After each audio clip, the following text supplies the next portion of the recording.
Ils continuent de faire des émules dans le nord et susciter des inquiétudes dans le sud. En Côte d'Ivoire, on les appelle les Dozo. On estime leur nombre à 18 000 sur toute l'étendue du territoire national. Même s'ils ont disparu dans certaines régions du pays depuis la normalisation de la situation, le nord de la Côte d'Ivoire reste un sanctuaire pour la confrérie. Avec la crise, il n'y avait pas de force républicaine dans la zone nord. Donc c'est les Dozo qui représentaient cette sécurité-là.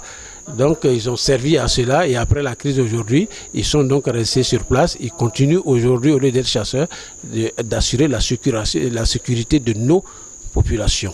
Les Dozo, originaires du nord du pays, ont combattu aux côtés des forces favorables à Alassane Ouattara en 2010. Face souvent à l'insuffisance de l'appui sécurité étatique, les Dozo, supposés détenir des pouvoirs mystiques, les rendant invincibles par les balles, se retrouvent partout en Côte d'Ivoire et ils sont impliqués dans les opérations de sécurité normalement dévolues à la police et à la gendarmerie. À Abidjan, la presse de l'opposition continue de qualifier ces Dozo de milices privées d'Alassane Ouattara. Nous ne combattons pour personne, mais nous combattons pour nos populations, ne serait-ce que notre beau pays gagne la paix. Et pourtant, les attentes envers le pouvoir actuel d'Abidjan sont nombreuses. Ils ont sécurisé le pays à un moment donné et aujourd'hui on ne parle pas d'eux, on parle des forces républicaines. On ne parle pas de deux, c'est comme s'ils ne sont pas reconnus, ils n'ont pas de statut au niveau étatique.